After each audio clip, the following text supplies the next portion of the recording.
एक ही होंगे दाम, स्कूलों में फीस भी होगी एक समान, पेंशन का भी एक ही होगा मयार, नेता मंत्री हो चाहे चपरासी होंगे सब एक समान।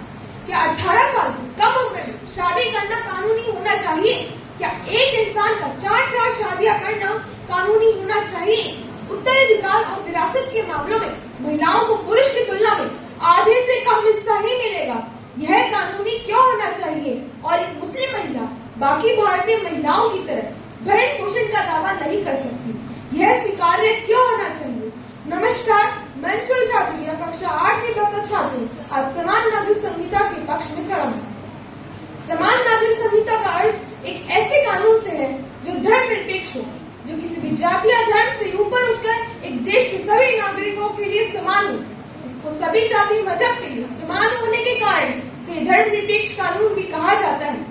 वर्तमान में विभिन्न समुदायों के व्यक्तिगत कानून उनकी धार्मिक ग्रंथों द्वारा शासित होते हैं। ब्रिटिश काल में भारतीय राज्य गोवा, जो उस समय पुर्तगाल के औपनिवेशिक शासन के अंतर्गत होने के कारण ब्रिटिश भारत से अलग था, वहाँ एक समान पारिवारिक कानून को बरकरार रखा गया, जिसे गोवा नागरिक संहिता के रूप से जाना जाता था। इस प्रकार यह आज तक समान नागरिक संहिता वाला भारत का एकमात्र राज्य है। वर्तमान में उत्तर प्रदेश में भी समान नागरिक संहिता को लागू करने के तेजी से विचार चल रहे हैं। उत्तर प्रदेश के उप मुख्यमंत्री केशव प्रसाद मौर्य ने इसे जल्द से जल्द लागू करने के लिए कहा है। पूरे देश में समान नागरिक संहिता को लागू करना भारत के सत्तारूढ़ भारतीय जनता पार्टी द्वारा किए गए विवादास्पद बातों में से एक है। प्रधानमंत्री श्री नरेंद्र मोदी ने इसकी वकालत की है। पूरे देश में समान नागरिक संहिता को लागू करना भारत की सत्तारूढ़ भारतीय जनता पार्टी द्वारा किए गए विवादास्पद बातों में से एक है। ये भारत के संविधान का हिस्सा है। संविधान सभा की बहस में डॉक्टर भीमराव अम्बेडकर ने भी इसके पक्ष में जोरदार दलीलें दी थी। संविधान का अनुच्छेद 44 समान नागरिक संहिता को लागू करने की जिम्मेदारी राज्य की मानता है। इसके आने के बाद सभी धर्मों के पर्सनल लॉ कोड समाप्त हो जाएंगे और सभी नागरिकों के लिए एक समान कानून बनाए जा सकेंगे। साथ में सभी के लिए अलग अलग अदालतों की जरूरत भी नहीं पड़ेगी। समुदाय के लोगों को एक समान अधिकार दिए जाएंगे। लैंगिक समानता को बढ़ावा मिलेगा। अभी व्यक्तिगत कानून सार्वजनिक कानून से अलग अलग है। इसमें विवाह, तलाक, विरासत, गोद, उत्तराधिकार और भरण पोषण शामिल है। इस बीच भारतीय संविधान का अनुच्छेद 25 से 28 भारतीय नागरिकों को धार्मिक स्वतंत्रता की गारंटी देता है और धार्मिक समूहों को अपने स्वयं के मामलों का प्रबंध करने की अनुमति देता है। संविधान का अनुच्छेद 44 भारतीय राज्य से अपेक्षा करता है कि वे राष्ट्रीय नीतियां बनाते समय सभी भारतीय नागरिकों के लिए राज्य की नीति निर्देशक तत्वों और समान कानून को लागू करें। हमारा देश पद निरपेक्ष है, तो भी यहाँ समान नागरिक संहिता क्यों नहीं है? क्या पद निरपेक्षता का अर्थ केवल वक्फ बोर्ड प्रॉपर्टी एक्ट है? क्या आप सब नहीं चाहते हमारे देश में समान नागरिक संहिता लागू हो? बनता है बलवान देश जब मन सबके मिल जाते, अलग कोष्ठकों में सीमित हम नजर नहीं जब आते। आपस में जो हमें जोड़ दे वह कानून बनाएंगे, बनकर एक समान नागरिक दुनिया को दिखलाएंगे। 42वें संविधान संशोधन 1976 में भारतीय संविधान की प्रस्तावना में धर्मनिरपेक्ष शब्द जोड़ा गया, जिसके अनुसार भारत की सरकार किसी भी धर्म का समर्थन नहीं करेगी, लेकिन सभी धर्मों का पर्सनल लॉ होने से तो जिनका कोई धर्म ही नहीं है उनका क्या होगा? और इससे तो सरकार के ऊपर धर्म नजर आता है। इस प्रकार समान नागरिक संहिता का अब तक लागू न होना एक दोष ही समान है। मेरे मित्रों, मैं आपको यह बताना चाहता हूँ कि भारत में समान नागरिक संहिता लागू होने के बाद बहुत से परिवर्तन देखने को मिलेंगे, जैसे कानूनों का सरलीकरण, समान संहिता विवाह, विरासत, उत्तराधिकार समेत भिन्न मुद्दों से संबंधित जटिल कानूनों को सरल बनाएगी। परिणाम स्वरूप समान नागरिक कानून सभी नागरिकों पर लागू हुए, चाहे वे किसी भी धर्म में विश्वास रखते हों। लैंगिक न्याय, यदि समान नागरिक संहिता को लागू किया जाता है तो वर्तमान में मौजूद सभी व्यक्तिगत कानून समाप्त हो जाएंगे और उन कानूनों में मौजूद लैंगिक पक्षपात की समस्या से भी निपटा जा सकता है। समाज के संवेदनशील वर्गों को संरक्षण, समान नागरिक संहिता का उद्देश्य महिलाओं और धार्मिक अल्पसंख्यकों सहित देश के संवेदनशील वर्गों को सुरक्षा प्रदान करना है, जबकि एक रूपता से देश की राष्ट्रवादी भावना को भी बल मिलेगा। धर्मनिरपेक्षता के सिद्धांत को बल, भारतीय संविधान की प्रस्तावना में धर्मनिरपेक्ष सन्निहित है और एक धर्मनिरपेक्ष गणराज्य को विभेदित नियमों के बजाय सभी नागरिकों के लिए समान कानून बनाने चाहिए। समान नागरिक संहिता को लागू करने का मतलब लोग बड़े ही नकारात्मक ढंग से ले रहे हैं। सबसे पहले तो इस विषय में कानून की जानकारी हमें पूर्ण प्राप्त करनी होगी, वह लोगों को बतानी होगी। इसका मतलब यह नहीं कि सभी धर्मों के लोगों को साथ में बैठकर साथ फेरे लेने होंगे। इसका मतलब यह नहीं कि हमारी अनेकता में एकता खतरे में है। इसका मतलब यह नहीं कि हम संविधान को बदल रहे हैं। इसका मतलब यह है कि संविधान की कुछ निजी नियमों में बदलाव लाया जा रहा है। यदि आपको लगता है कि निजी नियमों के हिसाब से संविधान को बदला जा रहा है, तो अब तक संविधान बचता ही नहीं, सब बदल जाता है। जितना ज्यादा जरूरी कानून को बनाना है, उससे ज्यादा जरूरी है कि उस कानून से समाज किस प्रकार परिष्कृत हो रहा है, यह उससे भी ज्यादा महत्वपूर्ण है। अंत में मेरा भारतीय सरकार से अनुरोध है कि भारत में जल्द से जल्द समान नागरिक संहिता को लागू किया जाए। भारत में लागू होना चाहिए समान नागरिक संहिता। हर कोने में जले प्रेम का दीप छा जाए सदा जुटे विज्ञान की। आओ मिलकर बढ़ाए संकल्प की ताकत, समानता और विश्वास के द्वार खोले, यही हो हमारा परम लक्ष्य। ना कोई भेदभाव, ना कोई जातिवाद, ना कोई ऊंचा, ना कोई नीचा, है सब एक समान। समान नागरिक संहिता लागू हो, ऐसा मेरा अभियान, ऐसा मेरा अभियान। धन्यवाद। जड़ बंधन शांत हुआ अब युग युग का भौतिक संघर्षण, मुक्त चेतना भारत की ये करती घोषण। लगता है कवि की ये जो पंक्तियां है स्वतंत्रता व दृढ़ता भरी, अब कुछ नए अर्थ में लिखी जाने वाली है, क्योंकि अब लागू होने वाला है समान नागरिक संहिता कानून। जी हाँ दोस्तों, मैं बात कर रही हूँ वर्तमान में भारत में एक समान नागरिक संहिता यूनिफॉर्म सिविल कोड की। समान नागरिक संहिता एक प्रस्तावना है जो धार्मिक रीति रिवाज आधारित व्यक्तिगत कानूनों को एक समान कानूनी सेट से बदलने का प्रस्ताव है, जो शादी, तलाक, विरासत और अन्य व्यक्तिगत मामलों पर सभी नागरिकों के लिए लागू होगा, चाहे उनका दर कुछ भी हो। नमस्कार, मैं काव्य शर्मा कक्षा 6ठी ब की छात्रा इस संहिता के विपक्ष में अपने विचार आपके सामने प्रस्तुत करती हूँ। इस संहिता से सामाजिक अशांति का खतरा भी बना हुआ है। समान नागरिक संहिता को लागू करने से सामाजिक अशांति और भेदभाव उत्पन्न होगा। इस संहिता से धार्मिक और सांस्कृतिक विविधता को खतरा है। समान नागरिक संहिता भारत के विभिन्न समुदायों की विशिष्ट सांस्कृतिक और धार्मिक पहचानों को नुकसान पहुंचा सकती है, क्योंकि धार्मिक रीति रिवाज आधारित व्यक्तिगत धार्मिक कानूनों को कानून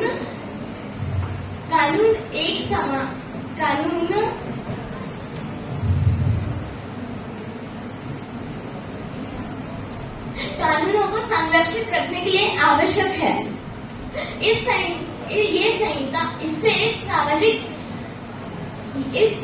इससे संप्रदाय संरक्षण भी नहीं होगा। भारत एक विविध देश है जिसमें विभिन्न संप्रदाय, भाषा और संस्कृति है। समान नागरिक संहिता के जरिए इसे खो देने का खतरा हो सकता है।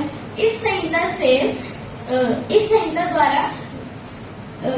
द्वारा भाषा और शारीरिक और भाषाई विशेषता को खतरा हो सकता है। संविधान के अधीन रहने की स्वतंत्रता दी है और इसे संविधानिक धार्मिक व्यक्तिगत स्वतंत्रता के अधीन लाना संवैधानिक प्राथमिकता को खतरे में डाल सकता है। मेरा अगला तर्क है संरचना का आसार। भारत के संघर्षों, भाषा और संस्कृति और भौगोलिक विशेषताओं को मध्यस्थता से लाभ उठाने की आवश्यकता होती है। समान नागरिक संहिता के जरिए इसे खतरा हो सकता है।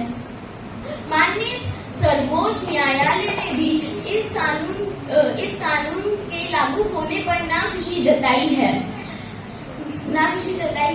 मित्रों, दरअसल मेरा मानना है कि इस समान नागरिक संहिता की मांग उठाने के बाद भी इसको लागू करने में खतरा साबित हो सकता है। क्या आपको नहीं लगता? भारत एक बहु संस्कृति वाला देश है। इस रास्ते बहुत चुनौतियां जो कि देश के घातक सिद्ध हो सकती है। क्या आपको नहीं लगता? भारत की समुदायों की विशिष्ट संस्कृति और भाषा को इससे खतरा हो सकता है। देर सवेर सरकार यूनिफॉर्म सिविल कोड लाने वाली है। देर सवेर सरकार यूनिफॉर्म सिविल कोड लाने वाली है। मैं एक बात कहता हूँ, अपने मन की बताता हूँ। बात न सिर्फ मेरी है, बात भारत की कहता हूँ। सदा भारत अखंडित हो, मेरे मन भाव बहते हैं। नियम समुदाय सबके संग, सभी हम ऐसा चाहते हैं। न बेचारा रहे कोई, न अबलाही रहे कोई। सभी का एक हो कानून, हिंदू, मुस्लिम, सिख, ईसाई। नमस्कार आदरणीय प्रधानाचार्य महोदया, निर्णायक गण, शिक्षक गण एवं मेरे सहपाठी मित्रों। आज मैं पुलकित सदन की राय में समान नागरिक संहिता विषय के पक्ष में अपने विचार रखते हुए कहना चाहूंगा कि हम भारतीय उन संस्कृति के रक्षक और उन परंपराओं के पोषक हैं जहाँ हमने देखा वो माँ से सीखा अपने हर बच्चे पर समान स्नेह लुटाना। हाँ, माँ ही तो होती है अपने बच्चे की पहली गुरु। अपने परिवार रूपी गुरुकुल में बच्चा दिखता है, लिंग भेद से परे हर बच्चे के लिए माँ की आंखों से झलकता स्नेह, भावनाओं में मरता ज्वार, प्रेम का सागर और वात्सल्य का निर्जल। तो फिर जाने क्यों किसी बच्चे को मिल जाते हैं अपार अधिकार, तो अधिकार से वंचित थोड़ा सा लाचार। महोदया, मैं बात सिर्फ किसी एक परिवार की नहीं, वरन हमारे संपूर्ण भारतवर्ष की कर रहा हूँ। हाँ, उसी भारतवर्ष की जहाँ लिंग, वर्ण, धन आदि के आधार पर मनुष्य में भेद किए जा रहे हैं।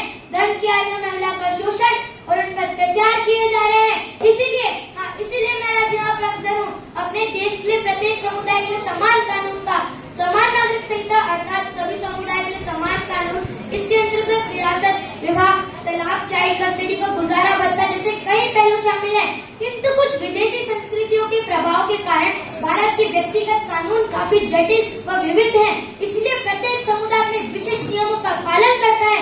इनके कानूनों की चक्की में पिसता है तो कोई गरीब वर्ग और मानव मात्र की दूरी यानी महिलाएं। जहां आपने आज भी देखा होगा संपत्ति के बंटवारे में बेटा और बेटी के बीच में अघोर असमानता दिखाई देती है, वहीं विवाहित पुत्री अपने पिता की जगह अनुकंपा नौकरी भी अधिकारणीय नहीं है। लेकिन मेरे विपक्षी मित्र इस बात से घबरा रहे हैं कि वर्तमान में चलती महिलाएं पुरुषों के कंधे से कंधे मिलाकर कहीं उनसे आगे न निकल जाएं। लेकिन मेरे विपक्षी मित्र ये क्यों नहीं मानते कि समान नागरिक संहिता लागू होने पर बहुविवाह प्रथा पर रोक लगेगी। मेरी बात को ध्यान से सुनिए दोस्तों। 7 फेरों के बंधन को 7 जन्मों का साथ मानता है कोई। एक शब्द को 3 दफा दोहरा कर ये पवित्र बंधन तोड़ता है कोई, ये पवित्र बंधन तोड़ता है कोई। रिश्ते ना हुए कच्चा धागा हो गया, जिसका जो मन चाहा नारी को टुकरा गया, नारी को टुकरा गया। सोचिए मित्र, सोचिए, ऐसा अगर आपकी माता है वो बहनों के साथ हो तो आपको कैसा लगेगा। निश्चय ही आप और हम इसके खिलाफ आवाज उठाएंगे। इसलिए तो कहना चाहता हूँ मैं दोस्तों कि असमानता की चक्की में पिसती महिलाओं की पीड़ा को महसूस करें और मेरी तरह समान नागरिक संहिता का पूर्ण समर्थन करें। इससे न केवल समानता के संवैधानिक अधिकारों को अमली जामा पहनाया जा सकेगा, बल्कि कानूनों के नाम पर फैले भेदभाव को भी समाप्त किया जा सकेगा। दोस्तों, समान नागरिक संहिता ड्राफ्ट के अनुसार संविधान की आत्मा को नहीं माना जाएगा। मुस्लिम पर्सनल लॉ के मुताबिक अब तक पुरुष ही तलाक की पहल कर सकता है, लेकिन समान नागरिक संहिता बिल आने के बाद भी मुस्लिम महिलाएं भी संबंध विच्छेद की पहल कर सकेगी। दोस्तों, जब विकसित देशों में उच्च स्थान पर बैठे अमेरिका व फ्रांस जैसे देश में समान नागरिक संहिता का पालन होता है, वे अपने प्रत्येक समुदाय को समान अधिकार देते हैं, तो फिर क्यों विकसित देशों के मध्यम विकास की नीति चलते हमारे देश में समान नागरिक संहिता नाम पे रोड़े अटकाई हुई है। मैं अपने विपक्षी मित्रों से बस यही कहना चाहूंगा कि समान नागरिक संहिता का धर्म, अर्थ, निरपेक्षता या किसी भी धर्म की स्वतंत्रता पर आघात नहीं करना चाहिए। वरन ये हमारे देश की एकता, संप्रभुता व समानता को नियमबद्ध प्रणाली है। अंत में मैं यही कहूंगा, नियम संहिता एक समान हो, समानता को सबको गुमामो, हर मजहब का मान रहे पर पहला मजहब संविधान रहे। धन्यवाद। अनेकता में एकता ये हमारी शान है, इसलिए ही तो हमारा भारत महान है। कहता संविधान ये साथी, नहीं डरना नहीं झुकना, देख पाता रहोगे ऐसा थी तुम नहीं रुकना। नमस्कार आदरणीय अध्यक्ष महोदय, निर्णायक मंडल व मेरे सहपाठी मित्रों, मैं खुशवेंद्र कक्षा 7वीं से सदन की राय में समान नागरिक संहिता के विपक्ष में अपने विचार व्यक्त करना चाहता हूँ, यह कहकर कि हर मनुष्य की हर एक इच्छा पूरी नहीं होती, या कुछ इच्छाएं ऐसी होती जिन्हें पूरा करने का कोई औचित्य नहीं होता। अगर इच्छा देश से जुड़ी हो तो कुछ व्यक्तियों की राय के आधार पर निर्णय नहीं लिया जा सकता। लोकतंत्र हेतु लोकमत आवश्यक है, किंतु आज लोकमत को दरकिनार कर सभी लेन धन वर्ग के लिए समान कानून बनाने की बात देश में बहुत तेजी से बढ़ती जा रही है, जो स्वस्थ लोकतंत्र के हित में नहीं है। अर्थात एक देश एक कानून के उठते मुद्दे की वजह से हमारे देश की विविधता पर ऐसा खतरा मंडरा रहा है, इसे हमारे राजनेता देखकर भी अनदेखा कर रहे हैं। अर्थात अध्यक्ष महोदय, मैं ये कहना चाहूंगा कि समान नागरिक संहिता हमारे संविधान के लिए चाय में गिरी उस मक्खी की तरह है, इसे बिना निकाले न पीते। मेरी दृष्टि में विवाह, तलाक, बच्चा गोद लेना व संपत्ति के बंटवारे के लिए समान कानून की बात सोचना भी हास्यास्पद है। दुनिया के सबसे बड़े लोकतांत्रिक और धर्मनिरपेक्ष देश हमारे भारत में सभी धर्मों की अलग पूजा पाठ, विवाह व अलग संस्कार नीतियां जब अलग अलग तरीके से निभाई जाती हैं, तो उनके लिए मैं भला क्यों समान कानून बनाने की बात की जा रही है। यह तो लोगों की लैंगिक और धार्मिक स्वतंत्रता के विरोधी समान नागरिक संहिता की मांग स्वतंत्रता के बाद से ही चली आ रही है। इसके तहत यह इकलौता ऐसा सबूत होगा जिसमें किसी भी धर्म या लिंग की परवाह न की जाएगी। सांस्कृतिक वैविध्य वाला हमारा देश भारत में किसी धर्म के बारे में सोचना और उसे यथार्थ की धरातल में उतारना उतना ही कठिन है जितना मंगल ग्रह पे जीवन की खोज। मुस्लिमों के अनुसार उनके निजी कायदे कानूनी उनकी धार्मिक आस्था से जुड़े हुए हैं, इसलिए समान नागरिक संहिता लागू कर उनकी धार्मिक आस्था के साथ हस्तक्षेप न किया जाए। इसलिए मैं यही कहूँगा, बहुत कठिन है अगर पनघट की, क्योंकि मुस्लिमों के मुताबिक उन पैगंबर साहब मोहम्मद की शिक्षा पर आधारित 1400 साल पुराने शरिया कानूनों को तोड़कर उनकी धार्मिक आस्था के साथ खिलवाड़ न किया जाए। मुस्लिम धर्मावलंबियों को यही चिंता है कि 6 दशक पहले मिली हुई धार्मिक आजादी उनसे धीरे धीरे छीने जाने की कोशिश की जा रही है। मित्रों, दिल्ली अभी दूर है, इसलिए किसी भी धर्म या समुदाय में कानून का भार डालने से अच्छा है कि कोई मध्य मार्ग निकालकर अलग अलग धर्मों की क्रूर प्रथाओं को समाप्त किया जाए, ना कि इस रस्साकसी को और जटिल बनाया जाए। मित्रों, अगर आदिवासी समाज पर नजर डाले तो उसमें ऐसी कई प्रथाएं हैं जो यूसीसी के दायरे में आने से समाप्त हो सकती है, और बिहार और उड़ीसा की कुछ जनजातियों में उत्तराकांश परंपराएं चलती आ रही हैं। वहीं मेघालय की कुछ जनजातियों में मातृ सत्तात्मक परंपराएं चलती आ रही हैं, जिसमें संपत्ति सबसे छोटी बेटी की विरासत में मिलती है। इन्हीं आदिवासी समाज में बहुविवाह प्रथा का भी पालन किया जा रहा है। समान नागरिक संहिता लागू कर आदिवासियों की धार्मिक स्वतंत्रता तो हनन होगी, साथ ही साथ उनकी सांस्कृतिक आजादी पर भी लगाम लगाई जाएगी। इस खतरे को भांपकर राष्ट्रीय आदिवासी एकता परिषद 2016 सुप्रीम कोर्ट गए थे। महोदय, माना कि ऐसी बहुत बड़ी प्रथा है जिनमें सुधार की आवश्यकता है, लेकिन किंतु हर प्रथा के लिए तो समान कानून नहीं बनाया जा सकता।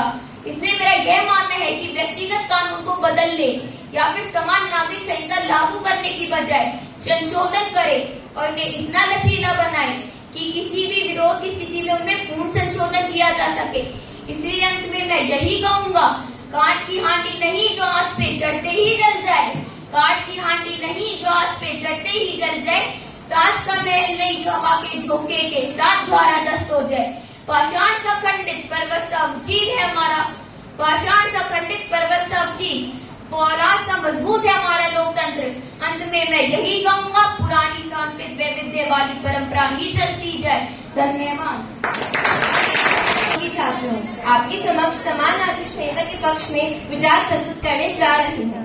संविधान निर्माण के बाद से ही समान नागरिक संहिता को लागू करने की मांग उठती रही है। सबसे पहले आपको बता दें कि संविधान के अनुच्छेद 44 में समान नागरिक संहिता की चर्चा की गई है। राज्य के नीति निर्देशक तत्व से संबंधित इस अनुच्छेद में कहा गया है कि राज्य भारत के समस्त राज्य क्षेत्र में नागरिकों के लिए एक समान नागरिक संहिता प्राप्त कराने का प्रयास करेगा।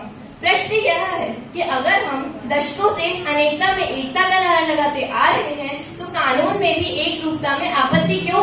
दूसरा प्रश्न यह भी है, क्या सांस्कृतिक विविधता की इस हद तक समझौता किया जा सकता है कि हम समानता के प्रति हमारा आग्रह क्षेत्रीय अखंडता के लिए खतरा बन जाए? इस समय देश में जो स्थिति है उसमें सभी धर्मों के लिए अलग अलग नियम हैं। संपत्ति, विवाह और तलाक के नियम हिंदू, मुस्लिम और ईसाई के लिए अलग अलग हैं। मुस्लिम, ईसाई और फारसी समुदाय का अपना अपना कानून है, जबकि हिंदू सिविल कानून के तहत हिंदू, सिख, बौद्ध और जैन आते हैं। अनुच्छेद 14 के तहत कानून के समक्ष समानता का अधिकार और अनुच्छेद 15 में धर्म, जाति, लिंग आदि के आधार पर किसी भी नागरिक से भेदभाव करने की मनाही और अनुच्छेद 15 में और अनुच्छेद 21 के तहत जीवन और निजता के संरक्षण का अधिकार लोगों को दिया गया है। इन निजी धार्मिक लॉ के कारण ही महिलाओं के अधिकारों का हनन होता रहा है। बात 3 तलाक की हो या मंदिर में प्रवेश को लेकर हो, शादी विवाह की हो या महिलाओं की स्वतंत्रता को लेकर हो, कई मामलों में महिलाओं के साथ भेदभाव किया जाता है। इससे न केवल लैंगिक समानता को खतरा है, बल्कि सामाजिक समानता भी प्रश्न के कटघरे में है।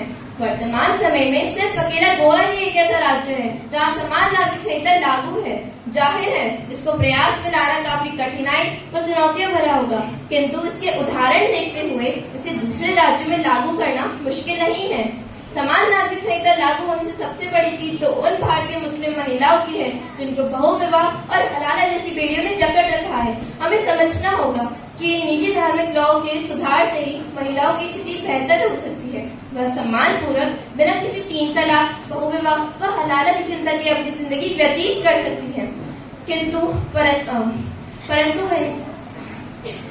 परंतु हमें समझना होगा कि राजा राम मोहन राय सती प्रथा के खिलाफ आवाज उठा सकते हैं और तमाम मुश्किलों का सामना करने के बाद भी वह अपने ही समाज के विपरीत होकर अपने धर्म के भीतर छिपी कुरीतियों का विरोध कर सकते हैं, तो हम क्यों नहीं। हमें समझना होगा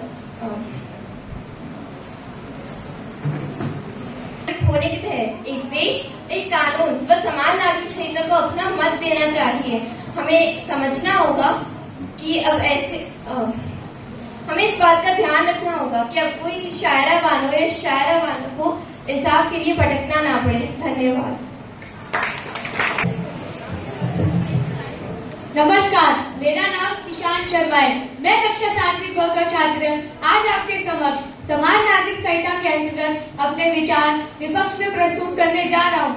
मैं इस बात से हैरान हूँ कि मेरे साथीगण इस बात को समझने के लिए तैयार नहीं है कि हमारे संविधान में समानता का सिद्धांत समान समूह में अपूर्ण समानता का पक्षकर है। इसके आधार पर विधि आयोग ने समान नागरिक संहिता के व्यक्तिगत स्थानों पर सुधार को प्राथमिकता दी गई है, मतलब समुदाय के भीतर समानता। क्या आप जानते हैं 2011 की जनगणना के अनुसार भारत में 2000 से भी ज्यादा जनजातियां निवास करती है। इनमें से प्रत्येक समूह या समुदाय अपनी विशेष संस्कृति की रक्षा करने में जब तक असक्षम है, जब तक भारतीय संस्कृति के मूल तक सहिष्णुता को खतरा है। सहिष्णुता को खतरा है। एक और जहां देश की बहुसंख्यक आबादी समान नागरिक संहिता को लागू करने की पुरजोर मांग उठाती है, तो वहीं अल्पसंख्यक समुदाय के लोग इस नागरिक संहिता को अनुच्छेद 25 का हनन मानते हैं। भारत अपनी सांस्कृतिक विविधता के कारण पूरे विश्व भर में प्रसिद्ध है, तो क्या हम समानता की मांग पूरी करने की जिद में हमारी विविधता की खूबसूरती की परवाह न करें? भारतीय संविधान के अनुसार भारत में सभी धर्म व संप्रदायों जैसे हिंदू, मुस्लिम, सिख, बौद्ध को मानने वाले लोगों को अपने अपने धर्म के अनुसार अपने अपने कानून बनाने का अधिकार है। मैं पूछना चाहूंगा अपने विपक्षी से कि ये जो सरकार समान नागरिक संहिता के नाम पर अपने निजी स्वार्थ के लिए अल्पसंख्यक संप्रदायों का हनन कर रही है, क्या ये अनुच्छेद 25 का हनन नहीं है? सन 1994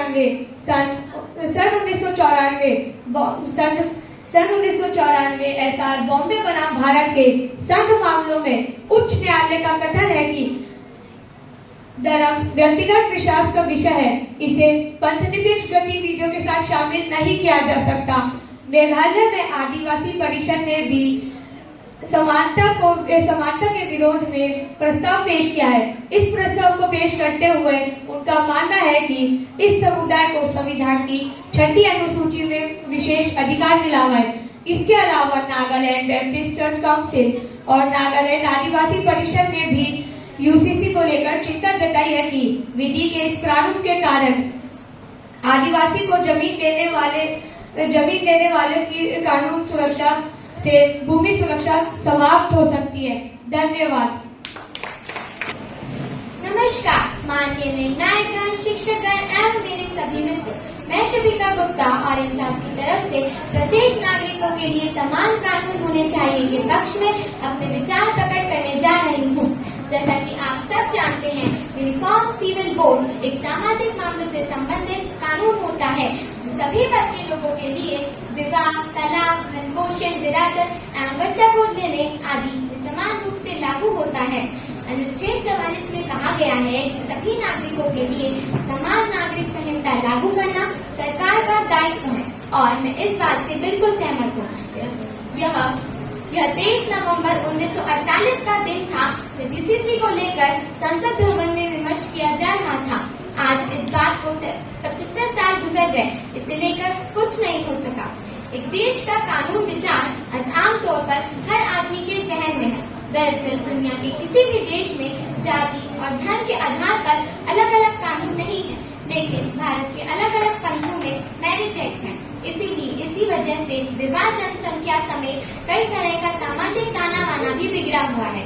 इसीलिए देश के कानून में एक ऐसे यूनिफॉर्म तरीके की जरूरत है जो सभी जाति, धर्म, वर्ग, संप्रदाय को एक सिस्टम में लेकर आए। इसके साथ ही जब तक देश के संविधान में इस सुविधा का सुधार होगा, भारत के पंथ निरपेक्ष होने का अर्थ भी स्पष्ट तौर पर नजर नहीं आएगा। इसके साथ ही अलग अलग धर्मों के अलग कानून होने से न्यायपालिका पर बोझ पड़ता है। इस परेशानी से निजात मिलेगी और अदालतों में बड़े लंबित फैसले जल्द होंगे। यूसीसी के लागू होने से महिलाओं की स्थिति सुधरेगी। कुछ धर्मों के पर्सनल लॉ में महिलाओं के अधिकार सीमित हैं। कोई भी देश तरक्की के शिखर तक नहीं पहुंच सकता जब तक उसकी महिलाएं कंधे से कंधा मिलाकर ना चले। एक्टिविस्ट अश्विनी उपाध्याय ने यूसीसी लागू कराए जाने को लेकर सुप्रीम कोर्ट में याचिका दायर कर रखी है। उनका कहना है कि देश एक संविधान से चलता है, एक ऐसा विधान जो सभी जाति संप्रदाय को एक समान लागू हो। कोई भी पंथ निरपेक्ष देश के धार्मिक आधार पर अलग अलग कानून नहीं होते हैं। इस कानून को राजनीति चश्मों से देखा जा सकता है, लेकिन अगर इसे मुख्य तौर पर समाज के नजरिए के लिए समानता, कानूनता, सशक्तिकरण, जागरूकता एवं सच्चा उदाहरण लेकर आएगा, इसी से लैंगिक समानता को बढ़ावा मिलेगा, कानूनों में सरलता और स्पष्टता आएगी, सभी नागरिकों के लिए कानून संभालने में आसानी होगी, नियम संहिता एक समान हो, समता का सबको गुमान हो, हर मजहब का मन रहे पर पहला मजहब संविधान हो। धन्यवाद। हुकूमत को यह कभी नहीं भूलना चाहिए कि उसकी तलवार की लंबाई हमेशा एक जागरूक नागरिक के कलम से छोटी ही होगी। नमस्कार माननीय निर्णायकगण, शिक्षकों और मेरे सभी मित्रों, आज मैं प्रत्युष तापड़िया ऑरेंज हाउस की तरफ से देश के प्रत्येक नागरिक के लिए कानून एक समान होना चाहिए, इसके खिलाफ अपने विचार प्रकट करने जा रहा हूँ। आसान भाषा में बताया जाए तो इस कानून का मतलब है कि देश के सभी धर्मों और समुदायों के लिए कानून एक समान हो। भारत की स्वतंत्रता के बाद यूसीसी पर अलग-अलग विचार थे। कई सदस्यों का मानना था कि यूसीसी भारत जैसे अलग-अलग धर्मों और समुदायों वाले देश में लागू करना ठीक या बेहतर नहीं होगा। इसके कई कारण हैं जिनसे मैं सहमत हूँ। पहला कारण जो मुझे लगता है वह है भारत में विविधता। भारत में विभिन्न धर्मों, संप्रदायों, राज्यों, जाति आदि की जबरदस्त सांस्कृतिक विविधता के कारण विवाह जैसे व्यक्तिगत मुद्दों के लिए नियमों का एक समान सेट बनाना व्यवहारिक रूप से कठिन है। पांचों उंगलियों को समान बना दिया तो हाथ किसी काम का ना रह जाएगा। सबको समान बना दिया तो क्या समाज सुधर जाएगा? वर्तमान में एक समान संहिता की तुलना में न्याय संगत संहिता कहीं अधिक आवश्यक है। समान नागरिक संविधान बनाने से अल्पसंख्यकों के प्रति निर्दयतापूर्ण व्यवहार होगा। इसका एक तर्क यह है जिससे मैं सहमत नहीं हूँ कि यह अपने पसंद के धर्मों को पालन करने की संवैधानिक स्वतंत्रता का उल्लंघन करता है। हमारा संविधान सभी धार्मिक समुदायों को अपने से संबंधित मामलों का प्रबंधन स्वयं करने का अधिकार देता है।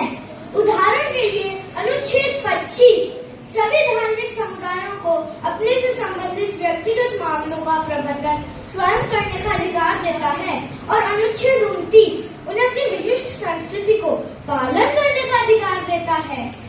नागालैंड के जनजातीय क्षेत्र में विवाह, भूमि स्वामित्व आदि मुद्दों के लिए प्रथागत कानून को संघीय कानून से ऊपर का दर्जा दिया गया है।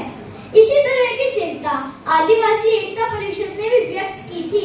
उन्होंने 2016 में यूसीसी के खिलाफ सुप्रीम कोर्ट का दरवाजा खटखटाया था।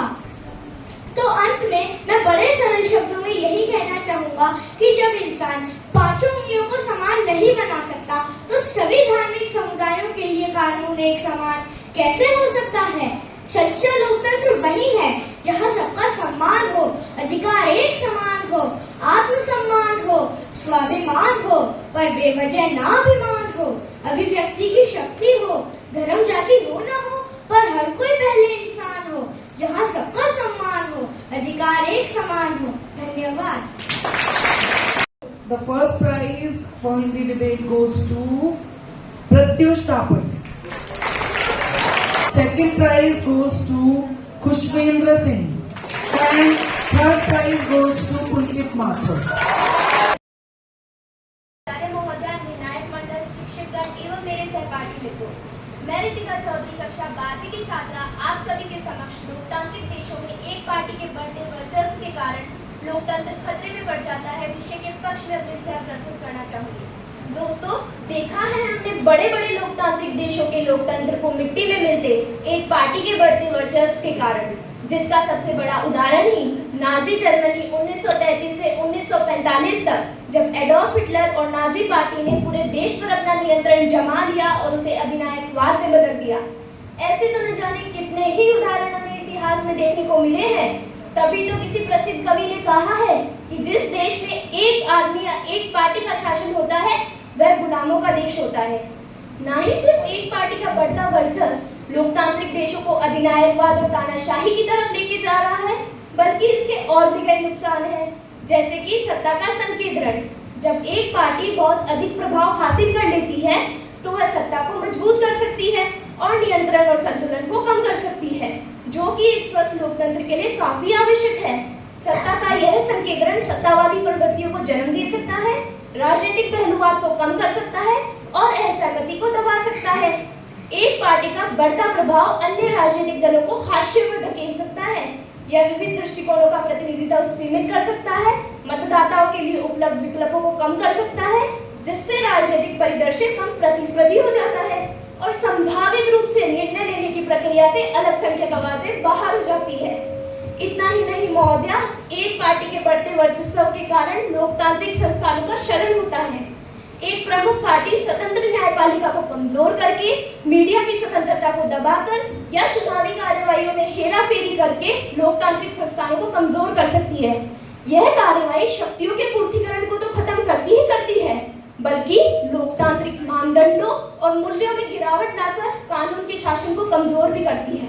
दोस्तों, इतना ही नहीं, कम या कोई प्रतिस्पर्धा न होने से अत्यधिक प्रभाव वाली पार्टी आत्मसंतुष्ट या अहंकारी हो सकती है और लोगों के प्रति कम स्वाभिदाही दिखाने लग सकती है, जिसी के परिणाम स्वरूप लोगों की जरूरतों की प्रतिक्रियाएं कम हो जाती है और संभावित रूप से व्यापक आबादी के बजाय सत्तारूढ़ दलों के हितों में सेवा की जाती है।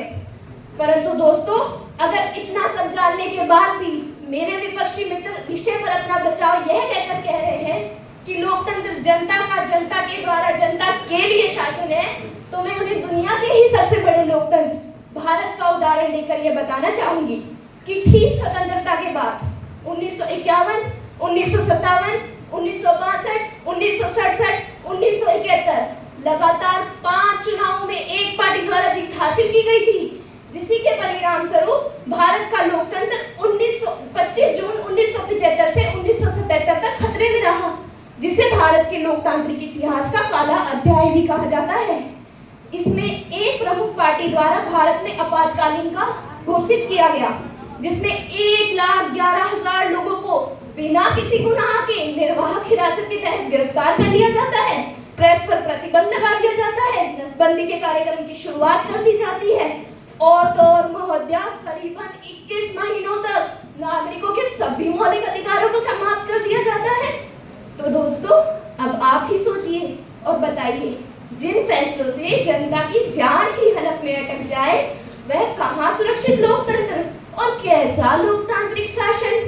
तो मैं अंत में बस इतना ही कहना चाहूंगी कि एक पार्टी का बढ़ता वर्चस्व लोकतंत्र के लिए हानिकारक है, क्योंकि यह विभिन्न सामाजिक तबकों की आवाजों को कमजोर करता है, विचारों का दमन करता है, नागरिकों पर अपने विचार थोपने की कोशिश करता है, और तो और नागरिकों नेताओं की विरासत और भ्रष्टाचार को बढ़ावा भी देता है।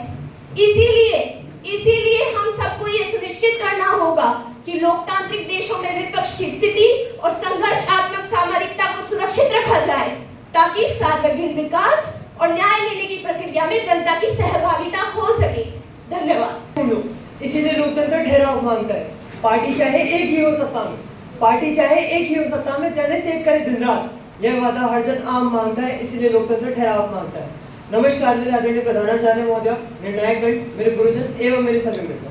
आज मैं हर्षिल भटनागर कक्षा 11वीं अ का छात्र आप सभी के समक्ष लोकतांत्रिक देश में एक पार्टी के बढ़ते वर्चस्व के कारण लोकतंत्र खतरे में पड़ जाता है विषय के विपक्ष में अपने विचार प्रस्तुत करना चाहता हूँ। लोकतंत्र एक राजनीतिक व्यवस्था है जिससे लोग अपने शक्ति प्रदर्शन और चुनाव के माध्यम से सत्ता प्राप्त करने का अधिकार पाते हैं।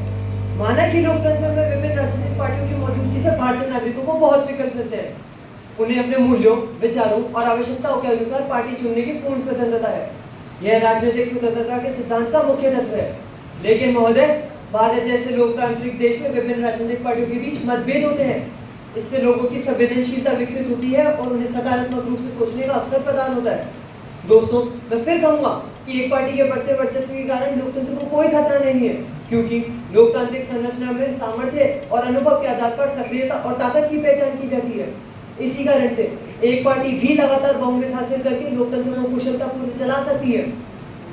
महोदय, लोकतांत्रिक प्रक्रिया और संरचना के कारण एक पार्टी के बढ़ते वर्चस्व से निपटने के लिए प्रतिद्वंदी भी मौका तलाशती रहती है, क्योंकि वह घबराती है एक पार्टी के वर्चस्व से।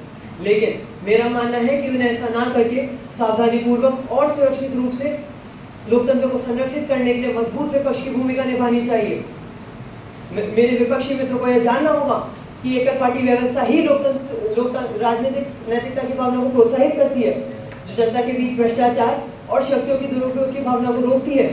मित्रों, लोकतंत्र के विभिन्न तत्वों की ओर ध्यान दिलाते हुए मैं कहना चाहूंगा कि लोकतंत्र में पार्टी का आवेदन और प्रतियोगिता दोनों महत्वपूर्ण है।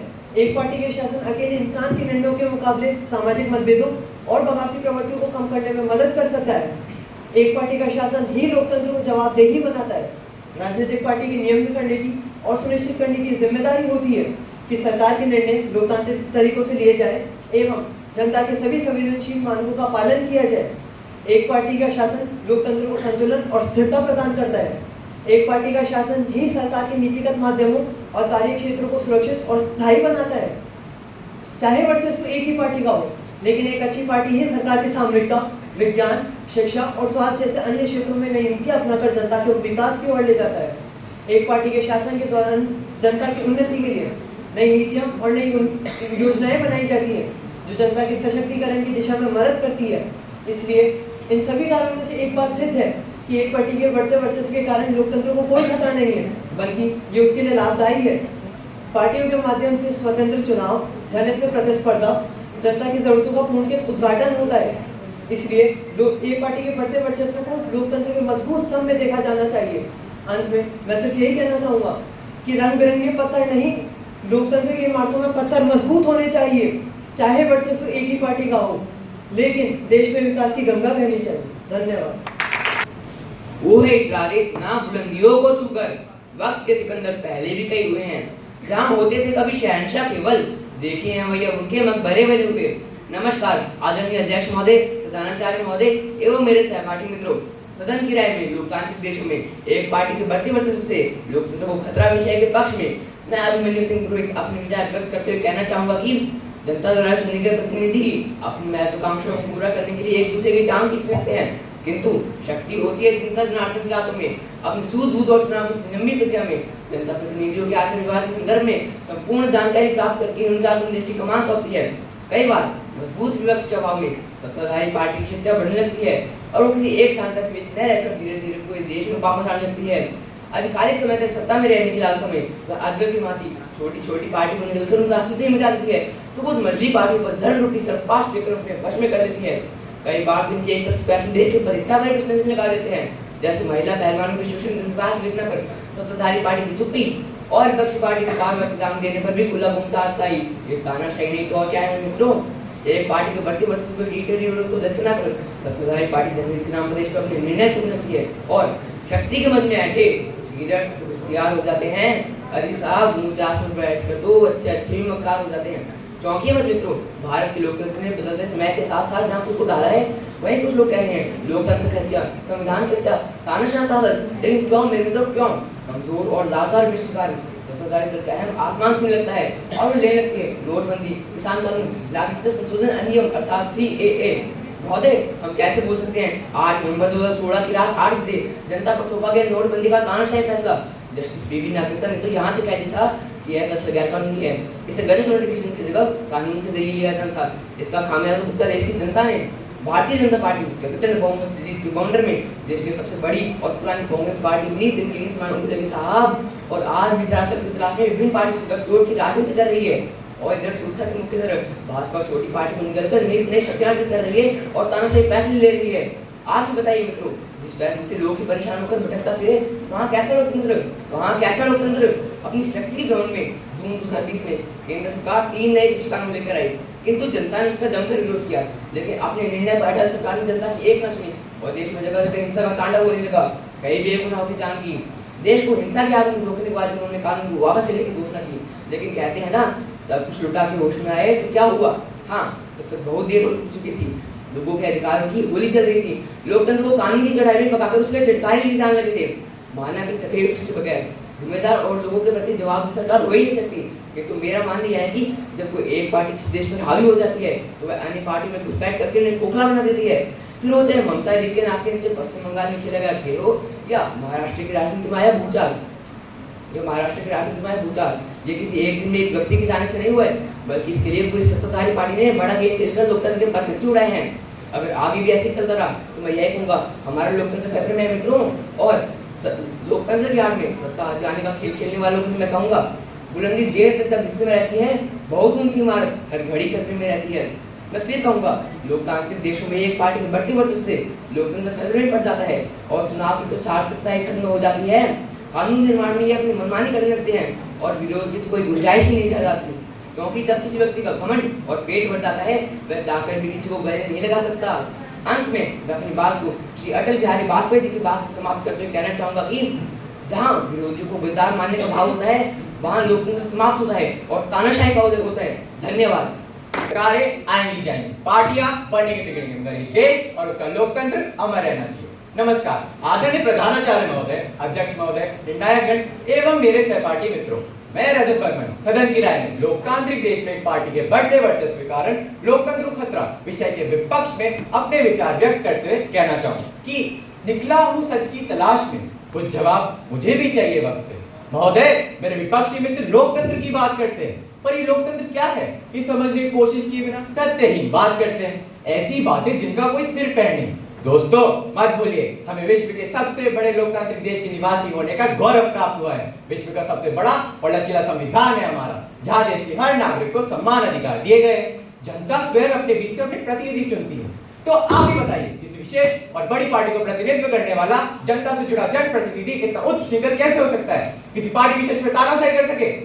मेरे विपक्षी मित्र जानते भी है तानाशाही कहते किसे और तानाशाही फैसले होते क्या है। मेरे दोस्तों को यह जानना जरूरी है कि तानाशाही शासन प्रणाली में दिए गए नियमों को अनदेखी करते हुए शक्ति के बल पर शासन किया जाता है। ये एक ऐसे व्यक्ति की सरकार होती है जिसमें शासन उत्तराधिकार अथवा चुनाव प्रक्रिया द्वारा नहीं हुआ, बल्कि बलपूर्वक प्राप्त किया गया हो, जो अपार शक्तियों का स्वामी हो तथा जिसे पूर्ण संप्रभुता के साथ ही राजनीतिक शक्तियां प्राप्त हो तथा अपनी शक्तियों का असीमित प्रयोग करे।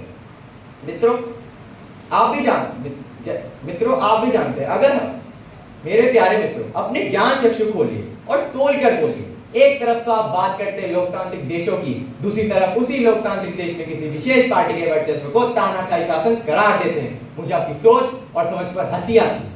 साथियों आप भी जानते हैं, अगर हमारा संविधान सभी नागरिकों को समान अधिकार देता है तो सभी के लिए समान दंड विधान भी है, अर्थात कानून सभी के लिए समान है। दोस्तों, फिर चाहे वो राजा हो या प्रजा, मेरे मित्र सत्ताधारी पार्टी को शूरसा की मुख्य संज्ञा देते हुए कहते हैं कि वो छोटी पार्टी को जबरदस्ती अथवा धन के लालच में स्वयं में समाहित कर उनका अस्तित्व समाप्त कर देते हैं। आप ही बताइए, जोर जबरदस्ती से क्या कभी किसी व्यक्ति को अपने पक्ष में किया जा सकता है? जबरदस्ती रटाए गए पार्ट से व्यक्ति अवश्य रट्टू तोता बन सकता है, परंतु सत्य का बोध नहीं करवा पाएगा। अतः लोकतांत्रिक देश में किसी व्यक्ति को किसी विशेष पार्टी में शामिल होने के लिए बाध्य नहीं किया जा सकता, वरन उसे अपनी पसंद वैचारिक साम्यता के आधार पर पार्टी चयन करने का अधिकार होता है। मित्रों, जैसा कि आजकल हम देखते हैं, जब कोई व्यक्ति व समूह मिलकर जनहित के लिए नेक कार्य करते हैं तो उन्हें विरोध भी झेलना पड़ता है। विभिन्न मुद्दों पर आपस में टकराव की स्थिति भी पैदा हो जाती है और इस स्थिति में छोटी बड़ी पार्टियां एवं संपूर्ण देश की निगाहें उनकी ओर होती है। कई बार ये टकराहट पार्टियों के मध्य करवाहट खोल देती है और इसी करवाहट खोल देती है। फिर भी पार्टी प्रमुख के व्यक्तित्व और पार्टी कार्यकुशलता के आकर्षण से बनकर उसी तरह बड़ी पार्टी को अपना अस्तित्व सौंप देते हैं, जैसे विशाल सागर की लहरों में समा जाने के लिए समुद्र की ओर बढ़ती नदियां। महोदय, जैसे सागर नदियों के जल को बांधता नहीं और वो धूप आते ही वाष्प बनकर उड़ते जल को मीठी पानी की बदली बनकर बरसते देख खुश होता है, वैसे ही बड़ी पार्टी। मित्रों, एक लोकतंत्र वह शासन व्यवस्था है जिसमें सभी व्यक्ति को समान अधिकार देते हैं। एक अच्छा लोकतंत्र वही है जिसमें राजनीतिक व सामाजिक न्याय के साथ साथ आर्थिक न्याय की व्यवस्था भी हो। देश में यह शासन प्रणाली लोगों को सामाजिक, राजनीतिक तथा धार्मिक स्वतंत्रता भी प्रदान करती है। मेरे विपक्षी मित्रों का मानना है कि जब देश में एक पार्टी का वर्चस्व बढ़ता है तो तानाशाह बनकर तुगलकी फरमान जारी करते हैं, किंतु लोकतंत्र में ऐसा संभव नहीं, क्योंकि कोई भी कितनी भी बड़ी पार्टी हो, जनमत के बिना कोई निर्णय नहीं ले सकती। अर्थात सत्ताधारी पार्टी ऐसा कोई निर्णय नहीं ले सकती जिससे जनता को तकलीफ हो, क्योंकि एक आंसू भी हुकूमत के लिए खतरा है। तुमने देखा नहीं, आंखों का समुद्र होना। और यही तो भारत के लोकतंत्र की सबसे बड़ी खूबी है, जहां हम हमेशा राष्ट्र को राजनीति से ऊपर रखते हैं। मेरे विपक्षी मित्र बात करते हैं जीएसटी, सीएए, नोटबंदी, कृषि संशोधन कानून की। महोदय, सर्वप्रथम ये बिल विपक्षी पार्टियों के समक्ष प्रस्तुत किए गए थे। अब विपक्षी पार्टियां मुंह में पान दबाकर विरोध करे तो उसे विरोध नहीं वरन मौन स्वीकृति माना जाएगा। सत्ताधारी पार्टी कहां गलत है और कहां है लोकतंत्र को खतरा? दोस्तों, अब मान भी लीजिए, लोकतांत्रिक देश में अगर एक पार्टी का वर्चस्व बढ़ता है तो वो उसके कार्य के प्रति समर्पण, कार्य के प्रति लगन, पार्टी के बिना भेदभाव, जनसाधारण के हित में कार्य अर्थात उसी कार्य प्रणाली को ध्यान में रखकर एक जनप्रतिनिधियों के सहयोग से एक पार्टी ने विरोध शासन करे तो सरकार में स्थायित्व होता है और यही स्थायित्व कार्य की गुणवत्ता को बढ़ाता है। मेरे मित्रों, इसीलिए कहता हूं, एक पार्टी के बढ़ते वर्चस्व से लोकतंत्र को किसी प्रकार का खतरा नहीं, वरन लोकतंत्र समृद्ध होता है। मत भूलिए मित्रों, जनता जनार्दन समझदार भी है। इसीलिए कहता हूं, लोकतंत्र की रथ की कमान उसी को थमाती है जो कृष्ण जैसा लोकप्रिय, चतुर और कर्तव्यनिष्ठ हो, क्योंकि हुकूमत वही करता है लोगों पर जिसका राज चलता है। हुकूमत वही करता है लोगों पर जिसका राज चलता है। यो तो गली के मुर्गों के सर पे भी ताज होता है। धन्यवाद। माना कि माहौल खराब है, सब कुछ सही नहीं हो रहा है, किसान खुदकुशी कर रहा है और देश का युवा बेरोजगार है, पर कौन कहता है लोकतंत्र खतरे में है? नमस्कार, मैं गौरांग शर्मा, कक्षा 11वीं का छात्र, आप सबके सामने आज प्रस्तुत हूँ अपने विचार प्रस्तुत करने के लिए, पक्ष में विचार प्रस्तुत करने के लिए। सरल भाषा में लोकतंत्र का मतलब है जनता के द्वारा, जनता के लिए और जनता की बनाई हुई सरकार। इसका दूसरा मतलब यह भी है चुनी हुई सरकार। दोस्तों, आप में से मुझे कोई बताइए, लोकतांत्रिक देश में एक पार्टी के साथ चुनाव कैसे संभव है?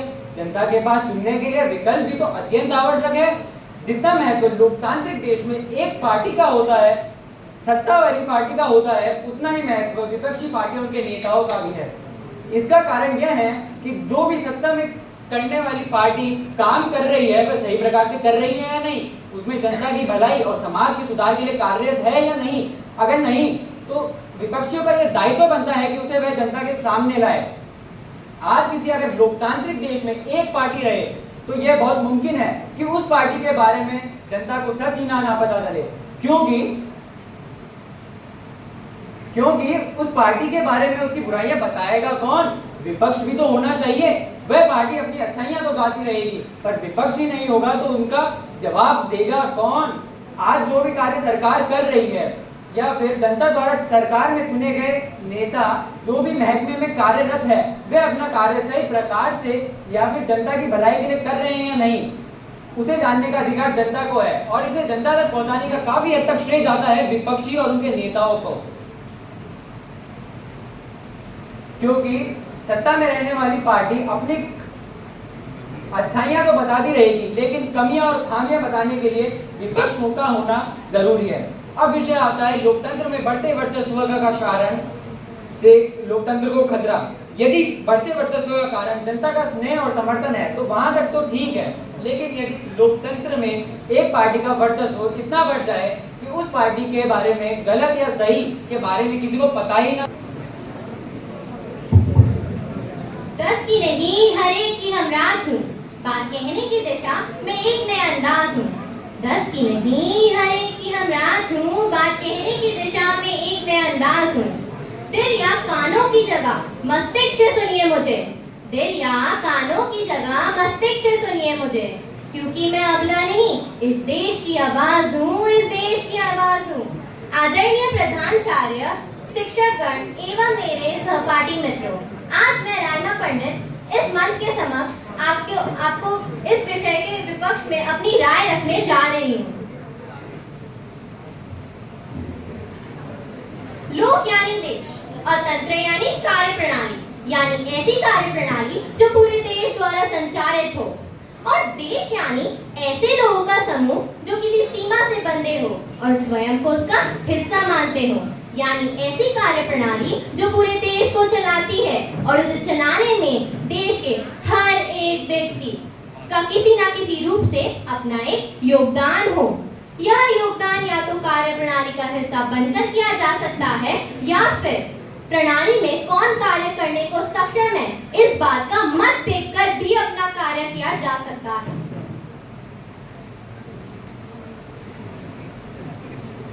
यानी चुनाव में अपना मत किसी राजनीतिक पार्टी के लिए रखें।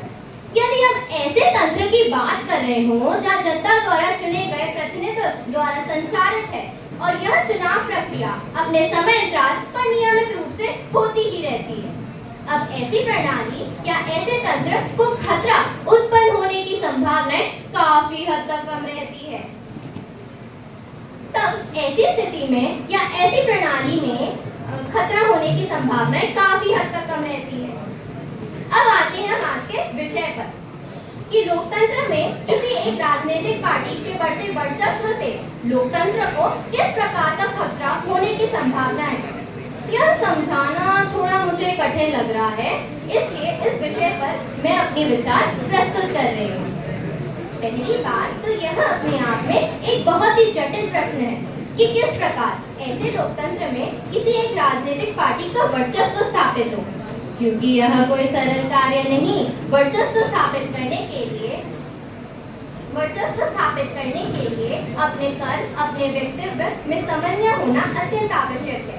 और दूसरी बात, यदि किसी देश में 2 से अधिक राजनीतिक पार्टी सक्रिय है तो ऐसी स्थिति में अपना वर्चस्व स्थापित करना किसी भी राजनीतिक पार्टी के लिए बहुत ही चुनौती से भरा हुआ कार्य है, क्योंकि और यदि इन चुनौतियों को पार करके इतनी लोकप्रियता हासिल कर ली जाए कि उनका राजनीतिक पार्टी से कहीं ज्यादा बढ़ जाए तो यह वाकई में सराहनीय बात है, क्योंकि आज जिस समय की हम बात कर रहे हैं वहाँ पत्रकारिता और अंतर्जाल यानी वैश्विक कंप्यूटर संचार अपने आप में एक स्वतंत्र प्रणाली है जो निष्पक्ष रूप से सभी तरह की समाचार सूचनाएं को समय समय पर प्रचारित करती रहती है। इसकी एक छोटी सी खबर आग की तरह बिल्कुल फैल सकती है। यह खबर चाहे अच्छी हो या बुरी आपके मस्तिष्क पर किसी तरह का प्रभाव जरूर डाल देती है। यदि कोई राजनीतिक पार्टी इस मुकाम तक पहुंची है तो यकीन मानिए यह रास्ता न तो सरल था न ही छोटा था। यह एक लंबे सफर के बाद प्राप्त की गई ख्याति है जिसमें कई उतार चढ़ाव अवश्य देखने को मिलते हैं और निरंतर प्रयास, कर्मठता, समर्पण और निस्वार्थ भाव से किए गए कार्यों के बिना यह संभव नहीं है। रही बात जनता की, तो यह बिल्कुल सत्य है कि जनता जनार्दन मतलब ईश्वर के बिना ईश्वर से बिल्कुल भी कम नहीं है। जनता सब जानती है और सब पहचानती है। अंत में मैं बस यही कहना चाहूंगी कि संख्या नहीं गुणवत्ता पे ध्यान दें। संख्या नहीं गुणवत्ता पे ध्यान दें। मैदान में कई प्रतियोगी दिखते हैं किंतु विजेता एक ही होता है। श्रद्धा तो सब करते हैं किंतु हुनर वाला एक ही होता है, हुनर वाला एक ही होता है। इसलिए दिखावे पर मत जाए, अपनी अकल लगा। इसी के साथ मैं अपनी कथन समाप्त करती हूँ। धन्यवाद। लोकतंत्र का मार्ग घुमावदार हो सकता है, यह कई बार मुड़ने वाली नदी की तरह हो सकता है, मगर अंततः नदी को षड्यंत्र के समुद्र में ही मिल जाना है। नमस्कार, मैं कृष्णादित्य गौर, कक्षा 10वीं अ का छात्र रानी लक्ष्मीबाई सदन की ओर से आप सबके समक्ष प्रस्तुत करने जा रहा हूँ कि क्यों लोकतांत्रिक देशों में एक पार्टी के बढ़ते वर्चस्व के कारण लोकतंत्र खतरे में पड़ जाता है। यदि हम उन देशों की बात करें जहाँ केवल एक ही पार्टी का शासन है, तो हम देख सकते हैं कि वह या तो असुरक्षित है या विकसित नहीं है।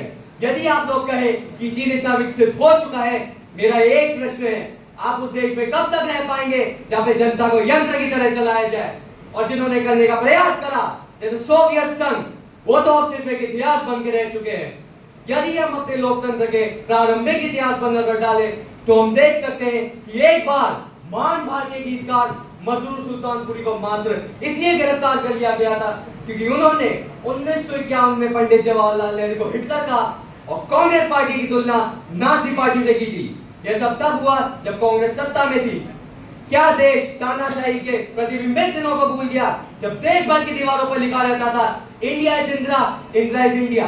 मित्रों, आप सबको तो याद ही होगा कि 1975 में इंदिरा गांधी ने आपातकाल जैसा नासुर देश पर थोपा, सिर्फ इसलिए क्योंकि देश उनका विरोध कर रहा था।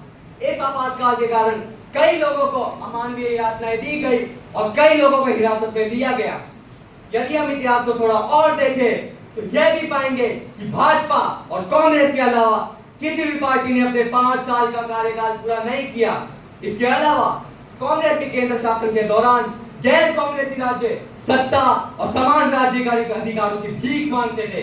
इसका कारण एक पार्टी का वर्चस्व। आज भी देश में सत्तारूढ़ दल आयकर विभाग और प्रवर्तन निदेशालय का उपयोग करती है अपने लाभ के लिए। आइए अपने पड़ोसी देश बांग्लादेश पर एक नजर डालते हैं।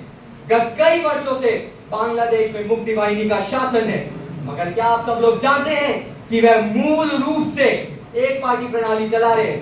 पिछले माह ही समाचार आए थे कि बीएनपी मुक्ति वाहिनी के खिलाफ प्रदर्शन कर रही है क्योंकि उनकी प्रमुख नेता खालिदा जिया 2008 से गिरफ्तार है क्योंकि शेख हसीना को उनकी सत्ता छिन जाने का डर है। अब रूसी राजनीति पर एक नजर डालते हैं। गत कई वर्षों से व्लादिमीर पुतिन रूस के राष्ट्रपति है। वह संविधान में संशोधन करके वहां के राष्ट्रपति बने। विरोधी दल ना के बराबर होने के कारण यह निर्णय रुक नहीं सका। अब पुतिन की पार्टी रूस को कठपुतली लोकतंत्र के रूप में चला रही है। जब किसी लोकतंत्र में कोई विपक्षी दल नहीं होता तो केवल एक ही पार्टी देश चलाती है और इसलिए एक पार्टी का शासन बन जाता है। हम सभी जानते हैं कि हिटलर लोकतांत्रिक तरीकों से जर्मनी की सत्ता में आया था और वहां का तानाशाह बन गया क्योंकि वहां कोई विपक्षी दल था ही नहीं। लोकतंत्र में खामियां हो सकती है, लेकिन सब आप जानते हैं कि एक पार्टी का वर्चस्व देश में अस्थिरता पैदा करती है जिसका नुकसान जनता को उठाना पड़ता है और ये लोकतंत्र में स्वीकार्य नहीं है। माननीय महोदय अटल बिहारी वाजपेयी जी ने 1999 में एक भाषण दिया था जो इस चर्चा से संबंधित है। इस वाद विवाद को समाप्त करने से पहले मैं उनके विचारों को फिर से याद करना चाहूंगा कि सत्ता का खेल तो चलता रहेगा, सरकारें आएंगी जाएंगी, पार्टियां बनेंगी बिगड़ेंगी, मगर ये देश रहना चाहिए, इस देश का लोकतंत्र अमर रहना चाहिए, मगर ये देश रहना चाहिए, इस देश का लोकतंत्र अमर रहना चाहिए। धन्यवाद। यह है स्वर्णिम देश हमारा, आगे कौन जगत में हमसे, यह है भारत देश हमारा। नमस्कार, मैं कक्षा 11वीं की छात्रा घनिष्ठा शर्मा आज आपके समक्ष रानी लक्ष्मीबाई सदन की ओर से प्रदत्त विषय के विपक्ष में अपने विचार प्रकट करने आई हूँ। हाल ही में कांग्रेस नेता राहुल गांधी ने अपने भाषण के दौरान कहा कि भारत का लोकतंत्र खतरे में है। एक देश में लोकतंत्र तानाशाही में तब बदलता है जब देश की सरकार संविधान के सर्वोपरि हो जाती है। एक दल की सरकार बार बार बनना जनता की एक दल की सरकार बार बार बनना बहुमत हासिल करने पर ही संभव है। वह एक दल का बढ़ता वर्चस्व जनता में उसकी लोकप्रियता को दर्शाता है।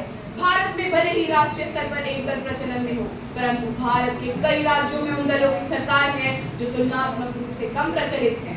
यदि एक प्रचलित दल संवैधानिक रूप से कार्य करता है तो यह राष्ट्रहित है। बीते वर्षों में देश ने कई क्षेत्रों की मूलभूत व्यवस्था में बहुत ही मजबूती का अनुभव किया है, वो बहुत ही मजबूती से आगे भी बढ़ा है। एक सफल सरकार का निर्णय 3 कारक करते हैं: राजनीतिक स्थिरता, आर्थिक विकास व राष्ट्र निर्माण। पिछले 10 वर्षों में भारत के आर्थिक व सांस्कृतिक विकास में सकारात्मक परिवर्तन देखने को मिले हैं। सौभाग्य से आज हमारे नेता सही दिशा में कार्यान्वित हैं। आज भू राजनीतिक स्तर पर भारतीय राजनेताओं को बहुत ही गंभीरता से लिया जाता है। वह भारत उन शीर्ष 3 देशों में है जिनकी सलाह के बिना कोई अंतर्राष्ट्रीय नीतियां नहीं बनाई जा सकती।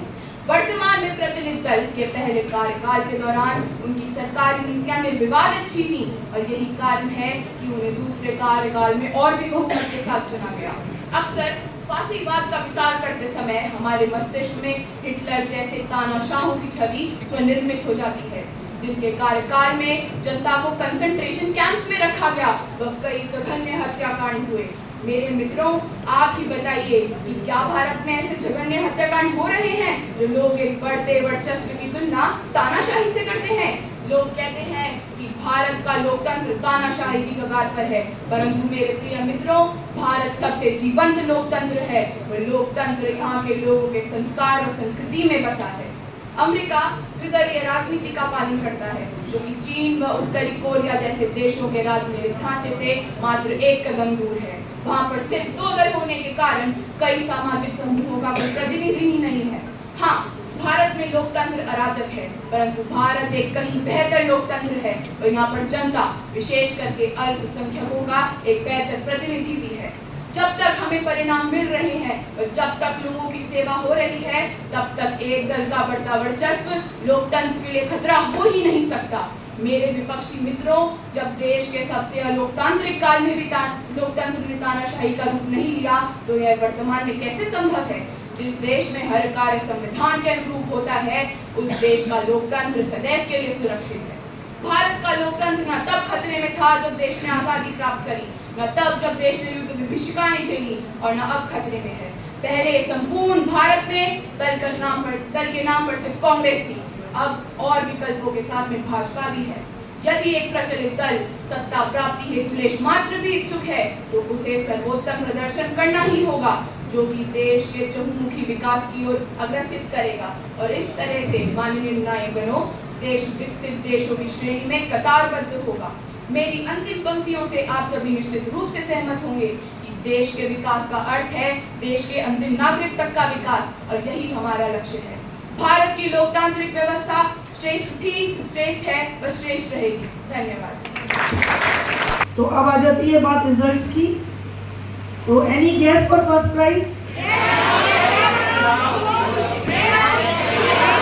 Yes, candidate from red house, first prize goes to कृष्णादित्य।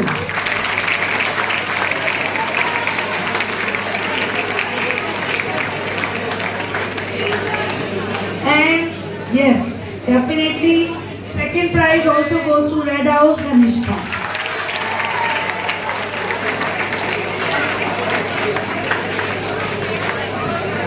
So today it's Red House Day.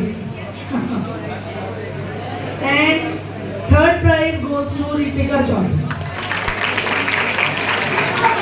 सभी ने बहुत अच्छा बोला, कंटेंट सबके अच्छे थे।